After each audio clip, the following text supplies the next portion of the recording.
Blood के बारे में हम लोग समझेंगे ब्लड क्या होता है।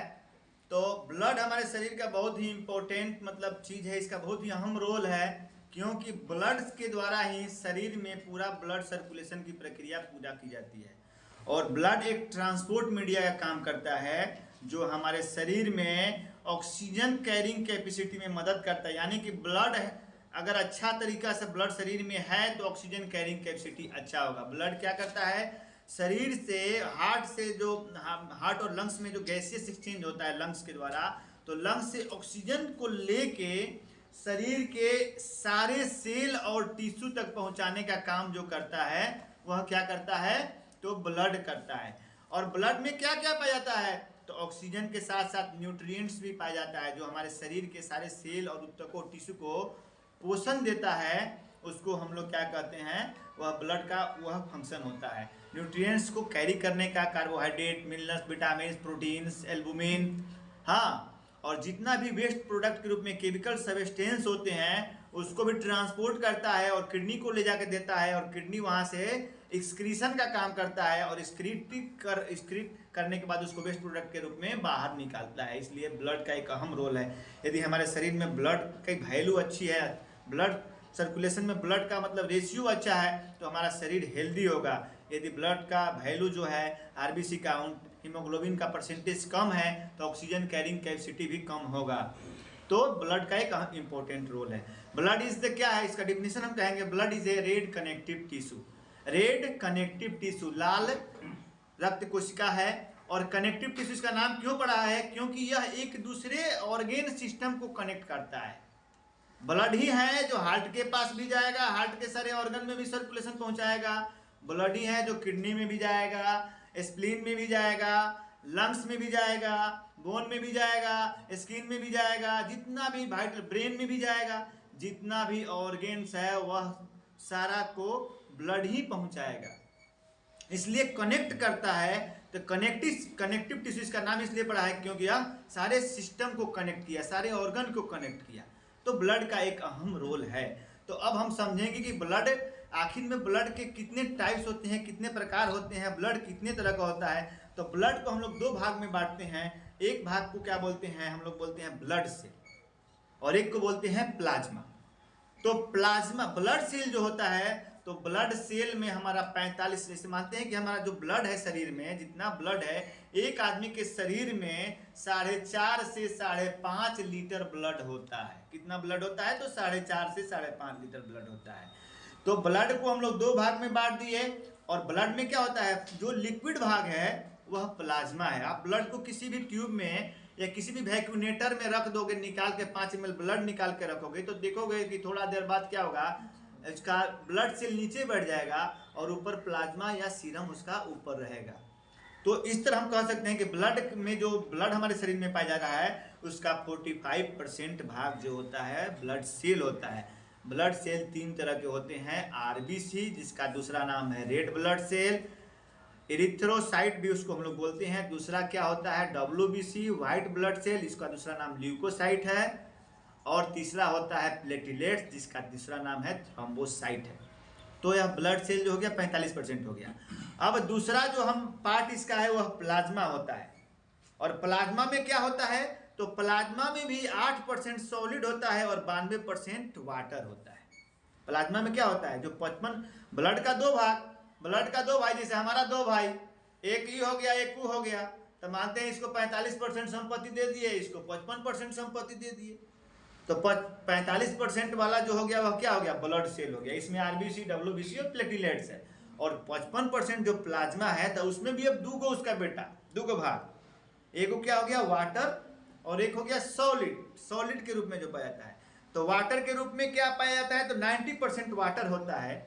और सॉलिड में क्या होता है, तो सॉलिड जो होता है वह प्लाज्मा प्रोटीन का बना होता है। क्या होता है, उसमें प्लाज्मा प्रोटीन पाया जाता है। और प्लाज्मा प्रोटीन में क्या होता है, एल्बुमिन, ग्लोबुलिन और फाइब्रिन होता है। एल्बुमिन, ग्लोबुलिन और फाइब्रिन होता है। ग्लोबुलिन जो होता है हमको इन्फेक्शन से, इम्यूनोग्लोबिन होता है ना कि हमारा एंटीबॉडी कैसे काम कर रहता है, तो इन्फेक्शंस को कंट्रोल करता है, इसका मेन रोल होता है। और वाटर प्रोडक्ट में क्या होता है, गैस होता है, CO2 होता है, O2 होता है, यूरिया होता है, यूरिक वेस्ट प्रोडक्ट के रूप में जितने भी बाहर निकलते हैं, क्रिएटिनिन होता है, यह सब होता है। इस तरह हम दूसरे वर्ड में क्या कहेंगे, अब ब्लड का हम लोग फंक्शन जान लेंगे कि ब्लड का कार्य क्या क्या है। शरीर का हमारा जो ब्लड हमारे शरीर में पाया जाता है उसका मुख्य क्या काम है, तो सबसे पहले काम है यह शरीर के टेम्परेचर को मेंटेन करता है। हमारे शरीर में 37 डिग्री टेम्परेचर होना चाहिए, सेंटीग्रेड टेम्परेचर होना चाहिए। तो उस टेम्परेचर को मेंटेन करने का काम कौन करता है, तो ब्लड करता है। आप देख रहे होंगे ठंडा में यदि बाहर का टेम्परेचर 2 डिग्री है, तब आपके शरीर के भीतर का जो टेम्परेचर है वह 37 ही रहेगा। आप जब बाथरूम करने जाओगे, यूरिन करो, स्टूल करोगे, या कोई भीतर से बाहर चीज निकालोगे तो उसमें से भाप वेपर बनता है, क्योंकि बाहर का टेम्परेचर 8 डिग्री है और भीतर का टेम्परेचर 37 है। तो टेम्परेचर कम और डाउन मिलेगा तो वेपर बनेगा। तो यही कारण है कि जब भी हम लोग ठंडा के दिन में बोलते भी हैं तो इससे जो हमारा भाप निकलता है, जो वाष्प निकलता है, वह वाष्प के रूप में पाया जाता है। तो दूसरा क्या है, दूसरा ब्लड का काम क्या हो गया कि बॉडी के टेम्परेचर को मेंटेन करता है। दूसरा क्या काम है कि यह CO2 और O2 को कैरी करने का काम करता है, यानी हमारे शरीर में ऑक्सीजन को ले जाके शरीर के सारे सेल टिश्यू को पहुंचाएगा, और फिर सेल से जो CO2 है, जो CO2 सेल के द्वारा छोड़ा गया, उसको भी ले आके पहुंचाने का काम कौन करता है, ब्लड ही करता है। मतलब एक तरह से ट्रांसपोर्ट का काम है, यहाँ से ले जाना, वहाँ से लाना, यहाँ से ले जाना, वहाँ से लाना, सर्कुलेट करते रहना है। 24 आवर्स क्या करता है, सर्कुलेट करते रहेगा। और उसके साथ क्या करता है, शरीर के सारे सेल को पोषण तत्व, न्यूट्रिएंट प्रदान करने का भी काम करता है ब्लड ही। और ब्लड क्या करता है, शरीर में जो हम खाते हैं ना, तो हमारे शरीर में वेस्ट प्रोडक्ट के रूप में बाहर भी केमिकल सब्सटेंस भी निकलता है, जैसे यूरिया, क्रिएटिनिन, यूरिक एसिड, यह सब केमिकल वेस्ट प्रोडक्ट है। यदि यह शरीर में नहीं निकलेगा तो हमारा किडनी खराब हो सकता है, हमारा पूरा बॉडी में, अब देखते हो ना किसी का पैर हाथ सूजन हो गया, स्वेलिंग हो गया है, तो यानी कि उसके शरीर से वेस्ट प्रोडक्ट अच्छा तरीका से नहीं निकल रहा है। जहाँ पे भी वाटर डिपोजिशन होगा, स्वेलिंग होगा, यानी कि इसका मतलब है कि उसके बॉडी में वेस्ट प्रोडक्ट का डिपोजिशन हो रहा है, वेस्ट प्रोडक्ट अच्छा तरीका से नहीं निकल रहा है। पैर में स्वेलिंग है, यानी किडनी उसका प्रॉपर तरीका से काम नहीं कर रहा है, या फिर ब्लड का कमी है, या फिर किडनी डैमेज है, या फिर लीवर डिजीज है, सब एक दूसरे से कनेक्टेड है। तो जहाँ भी स्वेलिंग होगा, जहाँ भी वेस्ट प्रोडक्ट का एक्युमुलेशन होगा, जमा होगा, वहाँ पे तो हमारा जो ब्लड है वह क्या करता है कि वेस्ट प्रोडक्ट को बाहर निकालने का भी काम कर सकता है। इस तरह हमने पढ़ा कि यह टेम्परेचर को मेंटेन करता है, ऑक्सीजन कैरिंग कैपेसिटी को कंट्रोल करता है, CO2 और O2 का ट्रांसपोर्टेशन का काम करता है, और उसके बाद वेस्ट प्रोडक्ट को बाहर निकालने का काम करता है। अब ब्लड का pH के बारे में बात करेंगे। ब्लड का pH कितना होता है, तो ब्लड का pH जो होता है 7.25 से 7.35 होता है, और इसका स्पेसिफिक ग्रेविटी कितना होता है, 1.055 से 1.065 होता है। यह सब याद करने का चीज होता है, ठीक है ना। अब हम लोग ब्लड सेल के विषय में चर्चा करेंगे कि ब्लड सेल कितने तरह के पाए जाते हैं। तो हम बता चुके हैं ब्लड सेल 3 तरह के पाए जाते हैं, RBC, WBC, प्लेटलेट्स। अब हम एक एक करके सबके विषय में जानेंगे कि RBC क्या होता है, WBC क्या होता है और प्लेटलेट्स क्या होता है। RBC को हम लोग क्या बोलेंगे, नॉन न्यूक्लिएटेड सेल है, और RBC जो नॉन न्यूक्लिएटेड सेल है और स्फेरिकल इन शेप होता है, और इसका डायमीटर होता है जो कितना होता है, तो इसका जो साइज होता है 7.2 से 7.4 माइक्रोन होता है, और डायमीटर 2.4 होता है। और यह क्या होता है, RBC का नॉर्मल वैल्यू शरीर में कितना होता है, 4.5 से 5.5 मिलियन पर क्यूबिक mm, लाख नहीं। RBC का टोटल देखो, RBC WBC प्लेट अलग अलग पड़ा है ना, तो RBC के बारे में हम बता रहे हैं। RBC का नॉर्मल वैल्यू कितना होता है, 4.5, यानी 4.5 to 5.5 मिलियन पर क्यूबिक mm ऑफ ब्लड। पर क्यूबिक mm ऑफ ब्लड जो है वह उसका मात्रक है, जैसे किसी भी चीज का किलो मात्रक होता है, उस तरह इसका ब्लड का जो हम लोग मेजरमेंट करते हैं, इसका मात्रक जो है क्यूबिक mm ऑफ ब्लड है।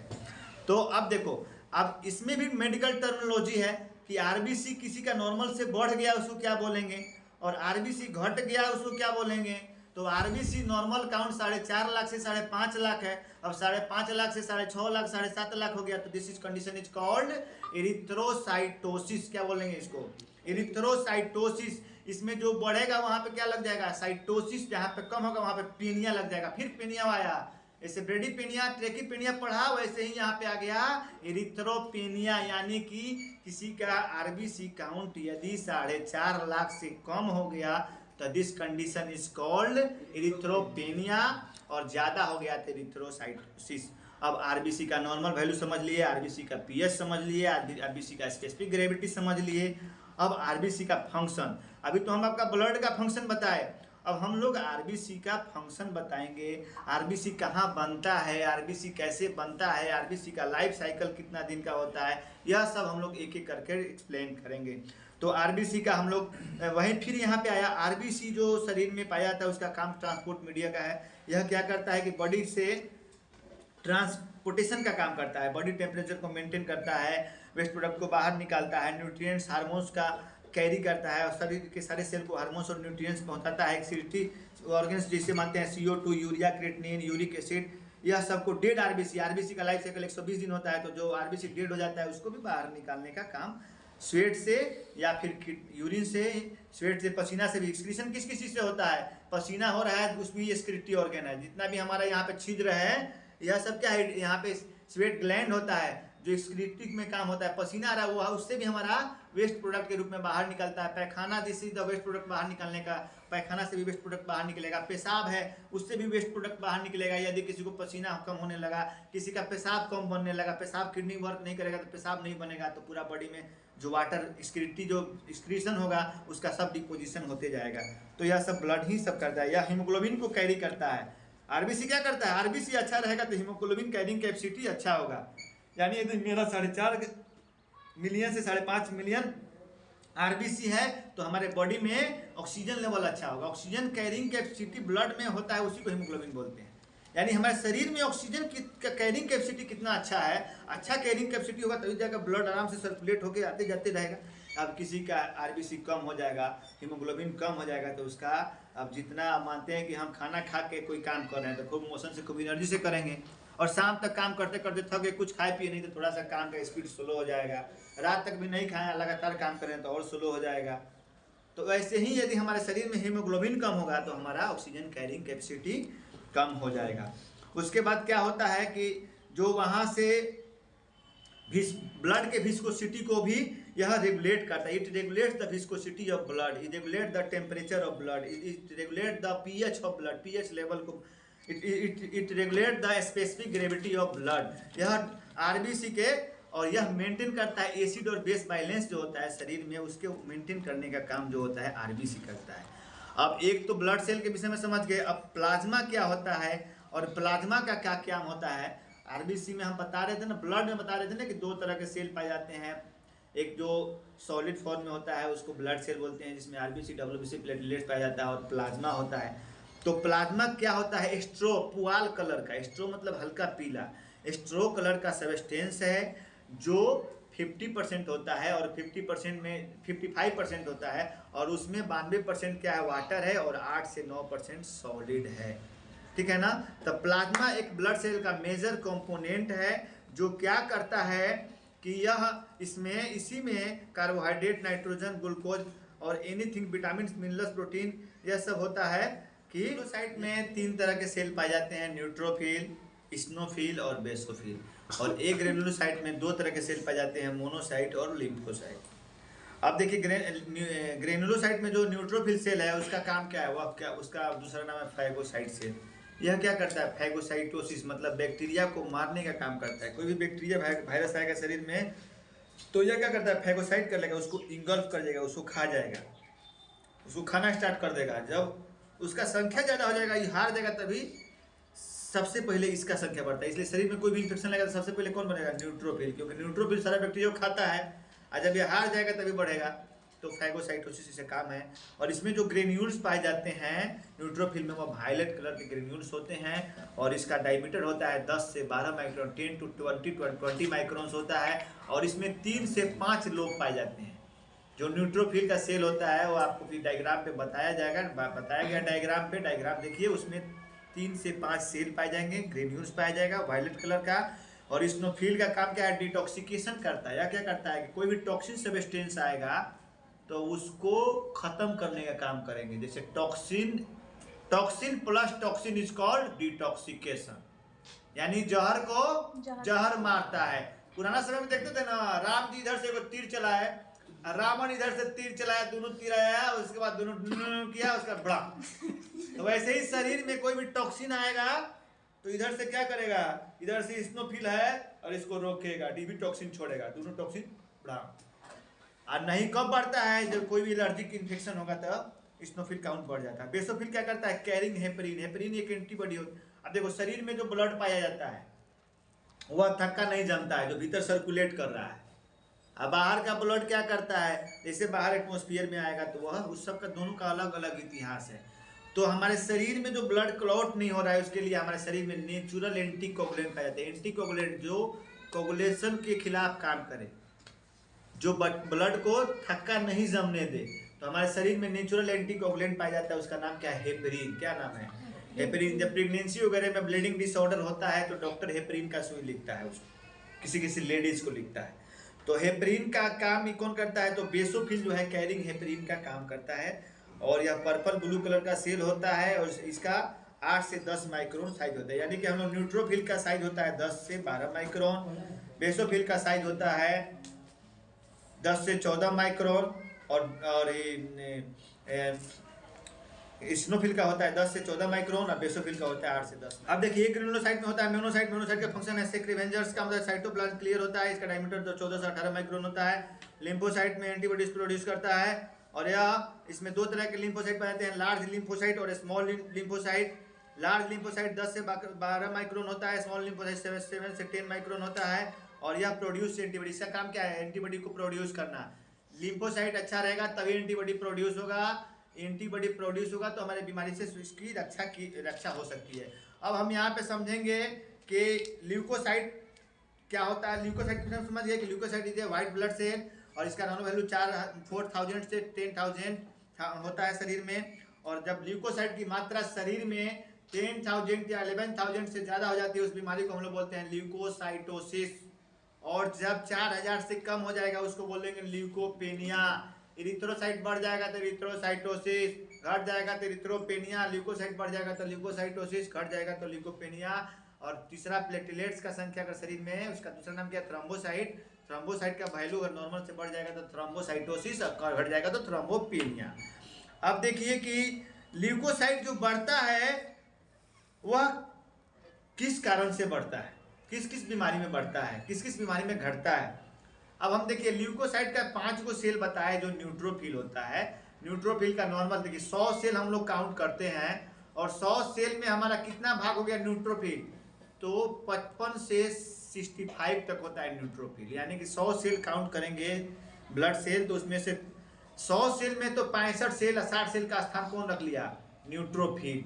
न्यूट्रोफिल का काम क्या क्या है, फैगोसाइटोसिस, बैक्टीरिया को मारने का काम करता है, वायरस को मारने का काम करता है। दूसरा इस्नोफिल, इस्नोफिल का नॉर्मल वैल्यू कितना होता है, 2 से 4% होता है। और इसका जो क्या होता है, यह काम डिटॉक्सिकेशन होता है। तीसरा बेसोफिल, बेसोफिल का नॉर्मल वैल्यू 0.1% होता है। और मोनोसाइट का नॉर्मल वैल्यू 2 से 6% होता है। लिम्फोसाइट का नॉर्मल वैल्यू 20 से 30% होता है, या एंटीबॉडी प्रोड्यूस काम करता है। अब एक चीज़ समझिए कि एक्यूट इन्फेक्शन होगा, एक्यूट और क्रोनिक दो चीज़ आएगा मेडिकल में। एक्यूट मतलब कोई भी चीज़ अगर हमको एकाएक हो रहा है, एकाएक पेट दर्द हुआ, एकाएक अपेंडिक्स फट गया, एकाएक सीवियर बुखार, कस के बुखार हो गया, एकाएक बेहोश हो गया, दिस इज एक्यूट। क्रोनिक जो बीमारी बहुत दिन से हमारे शरीर में दबा हुआ है, पता नहीं लगा है, धीरे धीरे हमारे शरीर में अपीयर हो रहा है, जैसे ट्यूबरकुलोसिस। ट्यूबरकुलोसिस का इन्फेक्शन एक दिन में नहीं लगता है, धीरे धीरे शरीर में आएगा और धीरे धीरे होते होते आदमी को सीक करेगा। गठिया, दमा, अस्थमा, गॉट, यह सब जो क्रोनिक डिजीज हैं, क्रोनिक डिजीज और एक्यूट डिजीज होता है। तो न्यूट्रोफिल कभी भी एक्यूट इन्फेक्शन में बढ़ता है, और लिम्फोसाइट किसी भी क्रोनिक इन्फेक्शन में बढ़ता है। तो अब देखिए कि ल्यूकोसाइट जो होता है, ल्यूकोसाइट जो व्हाइट ब्लड सेल है, वह किस किस कंडीशन में बढ़ सकता है। तो फिजियोलॉजिकल कंडीशन और पैथोलॉजिकल कंडीशन, दो कंडीशन का जिक्र करेंगे। फिजियोलॉजिकल कंडीशन वह होता है जो हमारे फिजिकल एक्टिविटी के चलते, हमारे शारीरिक बनावट, शारीरिक रंग रूप, एटमॉस्फेयर, क्लाइमेट के चलते जो बढ़ता है, जो नेचुरल के चलते, नेचर के चलते बढ़ता है, वह फिजियोलॉजिकल कंडीशन है। उसके लिए हमको कोई दवा नहीं खाना है। अब पैथोलॉजिकल कंडीशन जब किसी बीमारी के चलते वह उसका वैल्यू बढ़ेगा, this is called pathological condition. तो उसके लिए हमको ट्रीटमेंट की जरूरत है और दवा की जरूरत है। तो फिजियोलॉजिकल कंडीशन में हम लोग देखेंगे कि बच्चा में जो होता है टोटल काउंट का normal value, total leucocyte count WBC का काउंट हमारा कितना होता है 4000 से 11,000 होता है स्वस्थ आदमी में, लेकिन बच्चा में क्या होता है 20,000 होता है।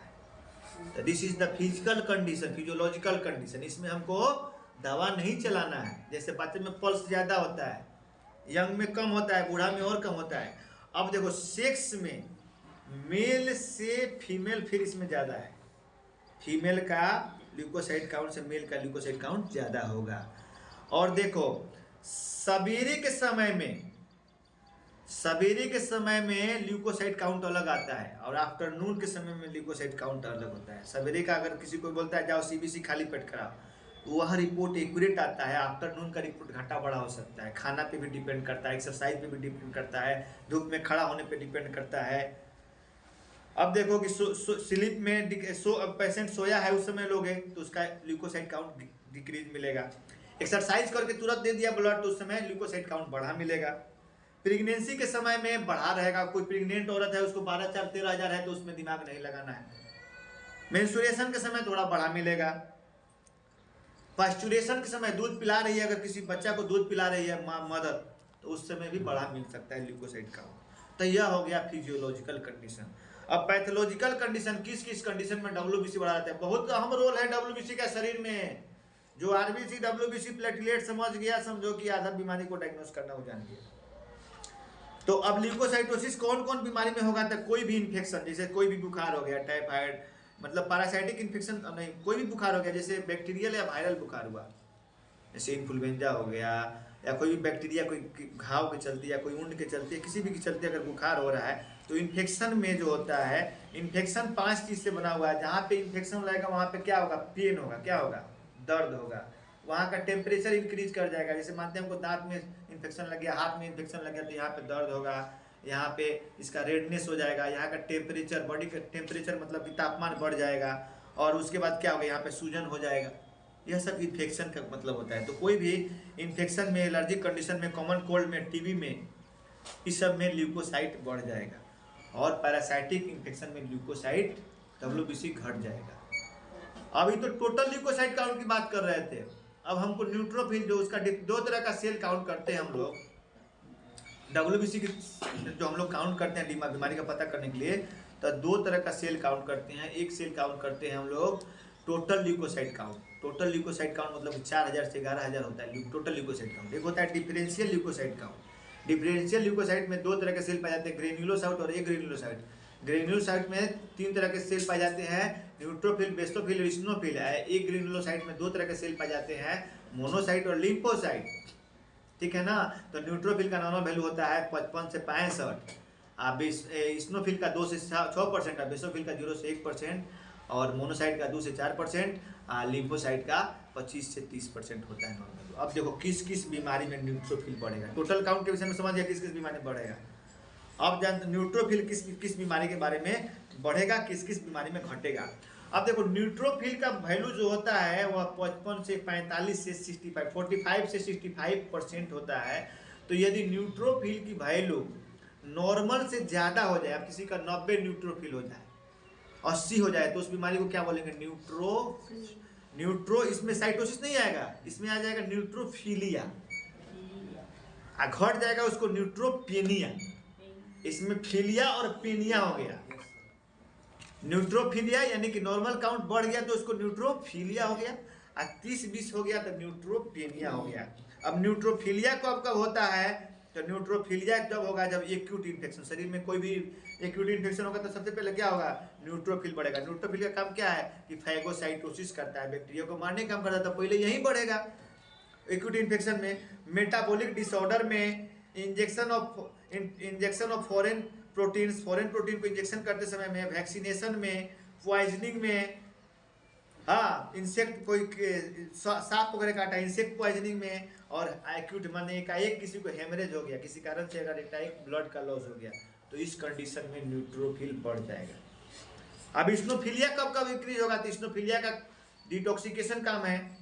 यह एलर्जिक कंडीशन में और पैरासाइटिक इन्फेक्शन में बढ़ता है। एलर्जिक कंडीशन मतलब कि कोई भी रिएक्शन बॉडी में हुआ, कोई भी बाहर से आएगा तो हमको पहले रिएक्शन बॉडी में हो सकता है, एलर्जिक रिएक्शन उसको बोलते हैं। जैसे किसी को अर्टिकेरिया हो रहा है, चकत्ता हो रहा है, चकत्ता होता है ना जगह जगह में, तो लोग बोलते हैं खांसी हो रहा है, एलर्जी में खांसी होता है, तो लोग कहते हैं थोड़ा स्नोफिल बढ़ गया होगा।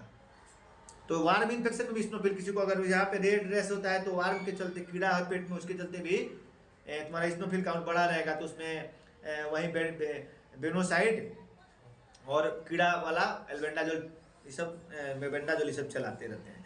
तो किस किस कंडीशन में बढ़ा रहेगा स्नोफिलिया, किस किस, अब स्नोफिलिया का नॉर्मल वैल्यू 2 से 6% है। अगर स्नोफिलिया का नॉर्मल वैल्यू से बढ़ गया तो स्नोफिलिया कहलाएगा। स्नोफिल उसका सेल है, तो ज़्यादा बढ़ जाएगा तो स्नोफिलिया, कम हो गया तो स्नोफेनिया। हाँ, तो अब देखो किस किस कंडीशन में बढ़ता है। Asthma and other allergic condition में, ब्लड में पैरासाइट है, फलेरिया है, मलेरिया है, कोई भी पैरासाइट है, वार्म है, कीड़ा है, प्लाज्मोडियम वाइवेक्स, प्लाज्मोडियम फैल्सिफोरम, ये सब है, तो इसमें स्नोफिल बढ़ जाएगा। और बेसोफिल किस में बढ़ेगा, तो बेसोफिल जब नॉर्मल वैल्यू से बढ़ जाएगा उसको बेसोफिलिया बोलते हैं। तो बेसोफिलिया कब हो जाएगा, तो स्मॉल पॉक्स में, चिकन पॉक्स में, पोलीसाइथीमिया में। पोलीसाइथीमिया जिसमें हीमोग्लोबिन का वैल्यू ज़्यादा हो जाता है उसको पोलीसाइथीमिया बोलते हैं। स्मॉल पॉक्स चिकन का प्रकार जो नहीं होता, चेचक वगैरह होता है। अब मोनोसाइटोसिस कब होगा, जब इंक्रीज काउंट ऑफ मोनोसाइट होगा तो उसको मोनोसाइटोसिस बोलते हैं। ट्यूबरकुलोसिस में, सिफिलिस में, मलेरिया में, कालाजार में यह मोनोसाइट होता है। और लिम्फोसाइटोसिस कब होगा, डिप्थीरिया में, इन्फेक्शन में, माल न्यूट्रिशन में, रिकेट्स में, ट्यूबरकुलोसिस में, मॉम्स में, इसमें जो क्या होता है, यह लिम्फोसाइट बढ़ जाएगा। टोटल काउंट बढ़ गया, टोटल ल्यूकोसाइट काउंट बढ़ गया, समझ गया। टोटल ल्यूकोसाइट घट जाएगा, उसको ल्यूकोपिनिया बोलते हैं। ल्यूकोपिनिया कब होगा, जब एक एनाफाइलेटिक शॉक हो गया, कोई पेशेंट जो है एकाएक शॉक में चला गया। सिरोसिस, लीवर का सिरोसिस हो गया। डिसऑर्डर और स्प्लीन का डिसऑर्डर में, पर्नीशियस एनीमिया, विटामिन B12 की कमी से जो एनीमिया होता है उसको पर्नीशियस एनीमिया बोलते हैं। टाइफाइड में, वायरल इन्फेक्शन में टोटल काउंट बढ़ जाता है। अब एक होता है कंडीशन ल्यूकेमिया। ल्यूकेमिया में क्या होता है कि जब तुमको ब्लड सेल का एबनॉर्मल ग्रोथ हो जाता है। ल्यूकेमिया मतलब ब्लड कैंसर होता है, व्हाइट ब्लड सेल के चलते जो कैंसर होता है। और ल्यूकेमिया का दूसरा नाम ब्लड कैंसर है। इसमें क्या हो जाता है, टोटल ल्यूकोसाइट काउंट कहाँ कितना चला जाता है, 1 लाख से ऊपर चला जाता है। तो अगर किसी का टोटल काउंट 1 लाख से ऊपर आ रहा है तो समझो कि इसको ब्लड कैंसर हो सकता है। अब हम लोग बढ़ने वाला चीज़ समझे, घटने वाला किस किस बीमारी में घटता है। जैसे न्यूट्रोफिलिया हम समझ गए किस किस में होता है। और न्यूट्रोपिनिया होगा तो क्या होगा, बोन मैरो में डिसऑर्डर होगा, ट्यूबरकुलोसिस होगा, टाइफाइड होगा, विटामिन डिफिशियंसी होगा, ऑटो इम्यून डिजीज होगा, तो न्यूट्रोपिनिया होगा। स्नोफेलिया कब होगा, स्नोपेनिया कब होगा, स्नोफिलिया तो एलर्जिक कंडीशन होगा। स्नोपेनिया कब होगा, जब कॉन्सिस सिंड्रोम होगा, बैक्टीरियल इन्फेक्शन होगा, स्ट्रेस होगा, prolong admission of drugs such as the steroid, A C T S and epinephrine के सब इन्फेक्शन के, ये सब मेडिसिन के यूज के बाद स्नोपेनिया डेवलप करेगा।